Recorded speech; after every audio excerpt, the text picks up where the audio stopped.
back to the final half hour of a Green Rush Live Business of Cannabis talk show. I also want to mention right off the top, by the way, Jimmy Young, Pro Cannabis Media founder and all that, but we've had a very active chat room today. Some new people I want to mention.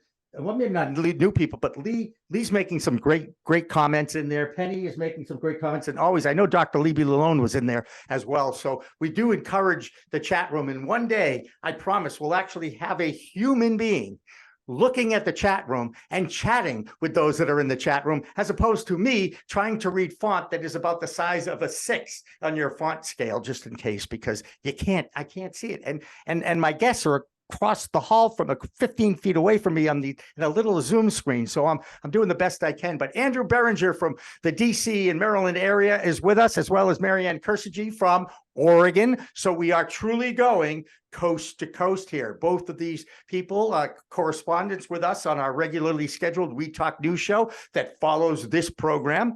Also, I should mention that at the end of We Talk News at 6-ish today, we will have, that's Eastern time, we will also have the full interview with Howard Schachter from MaryMed, who came up with this incredible PR demonstration of dumping not tea in the Boston Harbor to commemorate the Boston Tea Party 250 years ago, but it had weed on them, and they used it as an opportunity to showcase the injustices of the 280E clause that everyone in cannabis wants to see gone. And that was yesterday, and that whole interview with Howard will run at the end of We Talk News tonight. So we continue to go along. We continue to bring you really live content on a first-time basis here on a Friday afternoon at Pro Cannabis Media. Andrew, let's start with you because one of the things we talked about earlier in the show was that Angie got introduced to cannabis at a 20-to-1 CBD to THC to get her to manage her seizures because she too has epilepsy. Can you talk this and walk us through what your journey was like, what were your challenges, how it worked with you? Sure. Jimmy, first of all, is my face frozen? I just want to make sure that. Oh, can you see me? Am I moving? Actually, you are. You're looking off camera and you're frozen, but we hear you just fine. Okay. So, do you want me to keep going? I can keep going. Well, I tell you what we'll do. Just that's such a. By the way, this is why I love live production. Okay. We're going to I'm going to talk to Marianne, who I could talk to for hours. And then we'll come back to you. Just go out of the Zoom room and then reconnect, and I'm sure it will be fine. Is that fair enough? Absolutely. All right, I'm sure that Dan can walk you through it in the waiting room if there's any issues. But let's go to Marianne. Marianne, what's it like in Oregon these days? How are you? And what are some of the issues that you're facing as a businesswoman in the cannabis space in Oregon? You know, Oregon is a super challenging state to be an operator in. I love the energy on the East Coast. The people on the East Coast have lots of new ideas and they bring some fresh energy. On the West Coast, it feels like we're a little tired and a little overwhelmed with all the regulations. The West Coast has really been struggling with price compression and oversupply. And I think this year is really the year where the cream is going to rise to the crop in Oregon. There's a lot of farmers who are not planting this year. They're not renewing their license. And I think, you know, it's unfortunate for each of those businesses, but from an industry perspective, I think that that's what needs to happen. You know, it's funny, you mentioned oversupply. Massachusetts is going through that very same thing right now.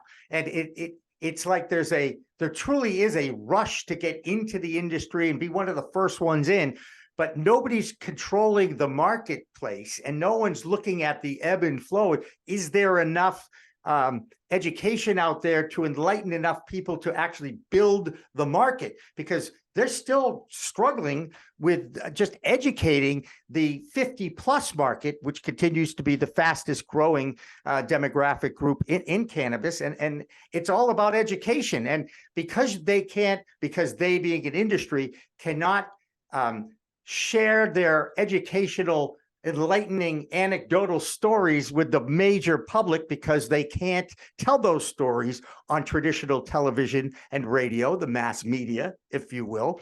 They have to rely on people like us and our network to share it with others, because this is why I started this darn network. So, Marianne, you guys are one of the first ones in, and I remember having the overabundance. This has been going on in Oregon for a few years now. What's changing now, and how difficult is it for people who have been in it for so long that are now just getting out of it because they don't see a way to make a living at it? Am I right? You're totally right. I think several things have changed recently.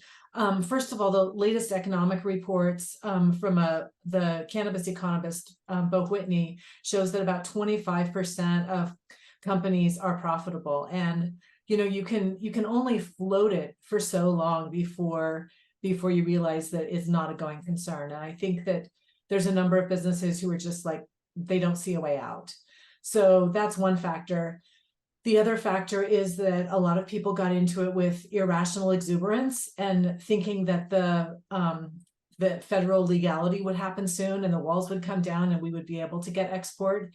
And in spite of the irrational exuberance, that hasn't happened yet. And so the numbers just don't pencil out. If you're in you're locked to your state. And so competition is really locked to your state. So it changes the whole economics of business. And then the third thing in Oregon is the testing rules have changed. We have new testing rules for aspergillus and heavy metals.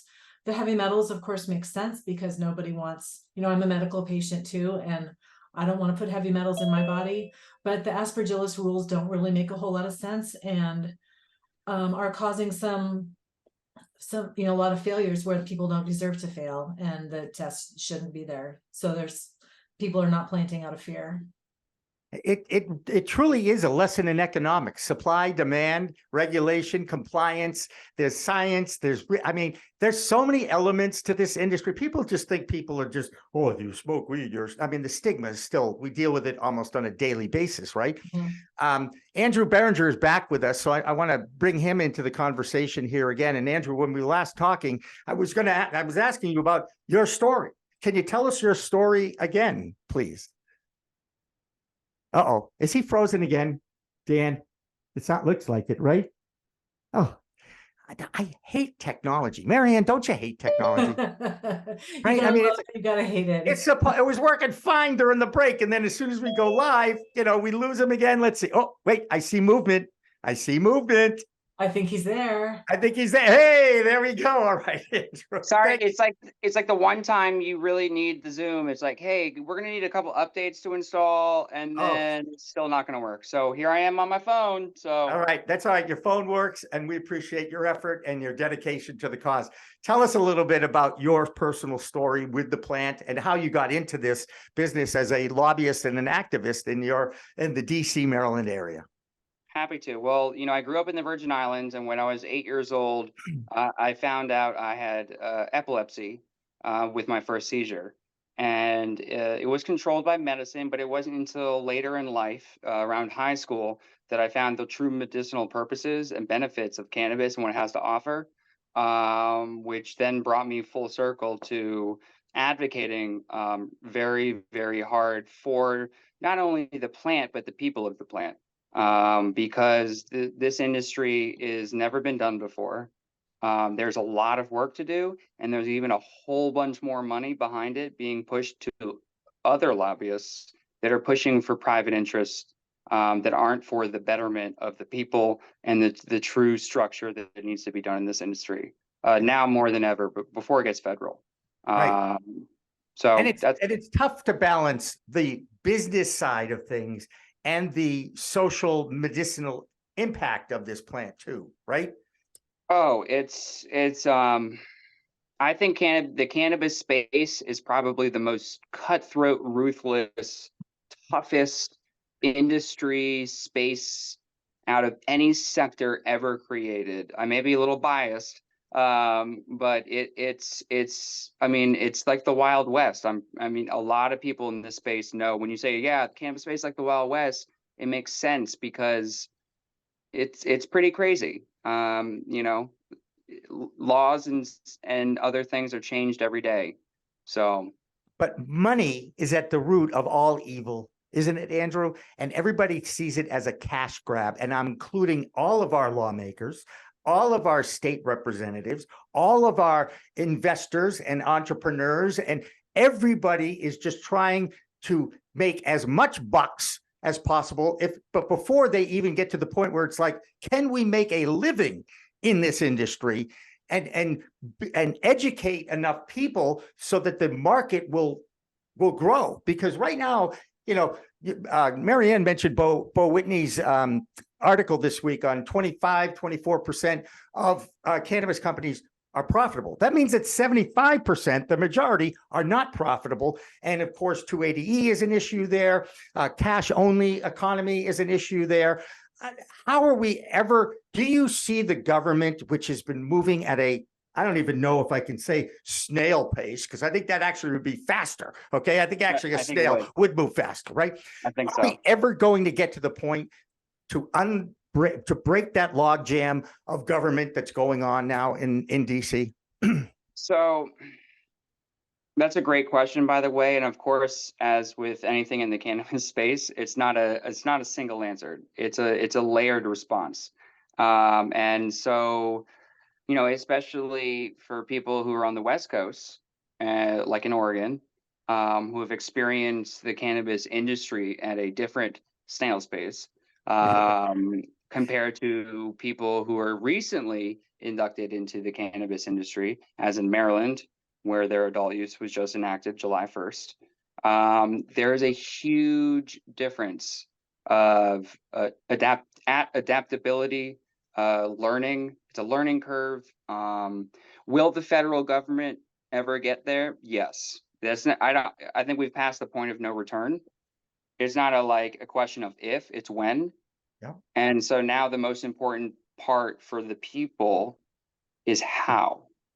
How are we going to get to the point of federal level where it's good enough to last, that would make most people happy? Mm-hmm. Yeah. In so little words. Oh, no. And look, you mentioned Oregon, and Marianne's lived through this. I mean, she mentioned interstate commerce. The West Coast governors, Washington, Oregon, California, are trying to figure out a way to make it available to share across borders, which of course is, because it's a federally legal substance, means that the governors have to cut the deal in opposition to what the feds really want. Marianne, do you ever see interstate commerce being a viable entity on the West Coast? Well, there's a group of people who think that it's going to happen soon. Mm-hmm. I don't know if it's wishful thinking or not, but I think there needs to be a test study. I think somebody needs to have the courage and feel like they can do it, and just drive it across and see what happens. I can tell you, it's not going to be me. It's not going to be my business, but there are some of these, rogue entities, especially in California, who really want to take on the government. That still is very much a real mentality. And I think that they're going to push it. I think that it would be really nice if there were some other version of the Cole Memorandum to allow it, so that they would have some sort of confidence that the federal government wouldn't interfere. But I don't know that we're quite there yet. It's funny. I had that in my head to follow up with what you're talking about, and I'm going to throw it right to Andrew. People don't understand that when that Cole Memorandum was rescinded by the previous administration, that caused so much of the banking industry to freak out. Oh my God, we can't do anything with this new industry because they rescinded the Cole memo, which means the feds can come after us. So we have to be extra careful when we're in bed with the new cannabis industry, because they're going to launder money. Andrew, how impactful was the repeal of that memo in mucking up the whole green rush, if you will? I will say that in the mucking up and hiccups that are everyday occurrences in the cannabis space, it was nothing special, because this space is so, if you ask people, and this is where I might get a little bit of heat from people on the West Coast, in reference to your previous comment about interstate commerce. Yep. I believe, in my own personal opinion, that true interstate commerce will come after federal legalization, but it won't come anytime soon after it, and it shouldn't come before it, because if you look at it differently, what is currently happening is that the West Coast, because once again, no one hate me on the West Coast, their states and industries were created with nothing to go on, and their infrastructure and now their abundant amount of excess of cannabis, they're trying to figure out how to not, have an abundance of it, how to make some profit off of it, which looks at, hey, I see the East Coast is up and coming. Why not ship it off to them? Because they need it. Where, Go ahead. in my opinion, every state needs to do it itself to succeed, to get the best model. The East Coast may not have a lot of space like it does on the West Coast, but it's learning a lot from the West Coast, do's and don'ts, on how to really make this industry better and stronger. And a lot of it, unfortunately, a lot of people are not going to like this. The future of the cannabis industry is indoor grows.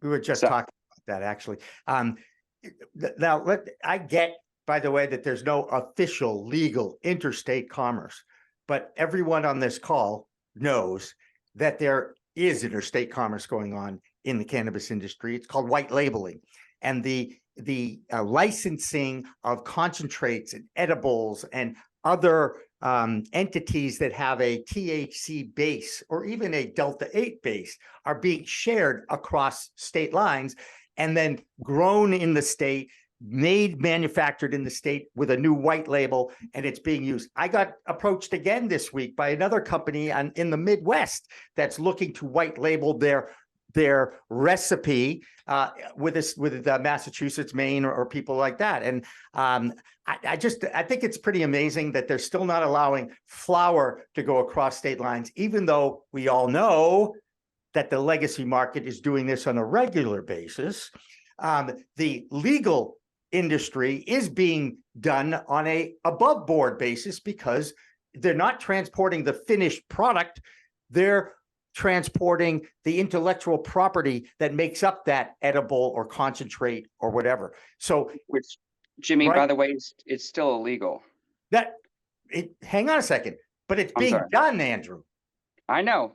But like you said, the most important thing is that the people who are trying to participate in this industry above board, yep, you have to do it tenfold above board because of the scrutiny and the looks that you're getting because of the industry that we're in.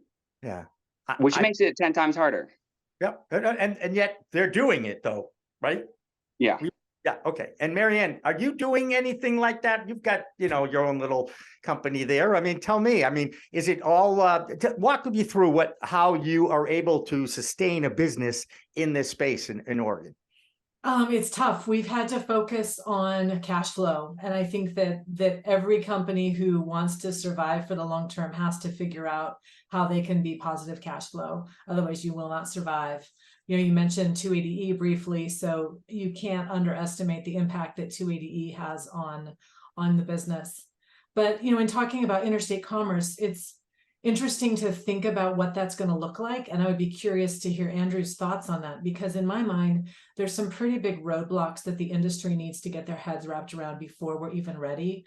Things like harmonization of packaging, harmonization of testing rules, so that you don't end up with 50 little things that you have to try to comply with, because you will never be in compliance with all of them. And this state by state regulation, where each state seems to take pride in being creative and coming up with their own new ways to mess up the system, really is doing a huge disservice to the industry and our ability to plan for the future. Wow. Andrew? Oh, thank you, first of all, for the setup. I love the question. Because interstate commerce is one of the most important parts of the future and the success of this industry.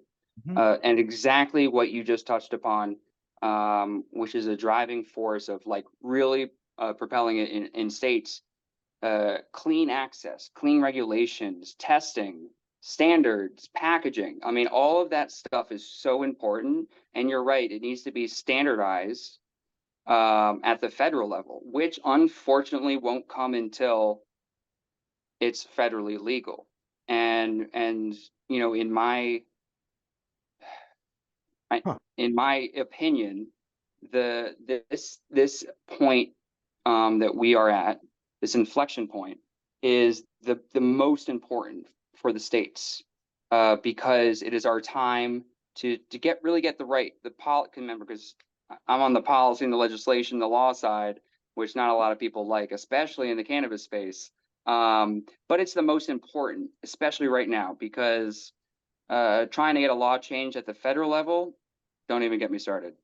But at the state level, if we can get a state to do one thing right, and then another state to do like another thing right, and then we just merge it all together into the best thing we can get, that then gets adapted into the federal level, then we have a little bit stronger start, a little bit better infrastructure. Because every state's different. Every market is different. You know, Maryland, I'm a little biased because I live in Maryland and I've been pushing very hard for the legislation recently. They just had their first weekend of adult use on July 1st starting. In the first day, they had $3.5 million in sales just with adult use, 4.5 million if you include medical, and they had $10.4 million in the first weekend. Yeah. And they have a 9% tax rate. They have a social equity fund with $40 million to start. They have a grant program. They have multi-tiered licenses.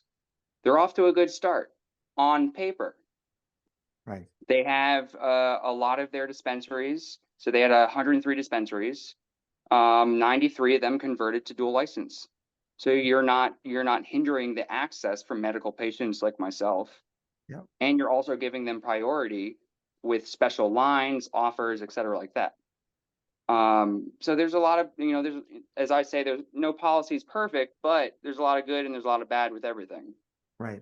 But Arizona may have been the only state, I believe, that automatically gave adult use opportunities to the already existing medical market. And I thought that was actually brilliant, especially based on what happened here in Massachusetts, where you had a vibrant medical community run by the Department of Health and Human Services, I think, in Massachusetts. And then it went over to the Cannabis Control Commission.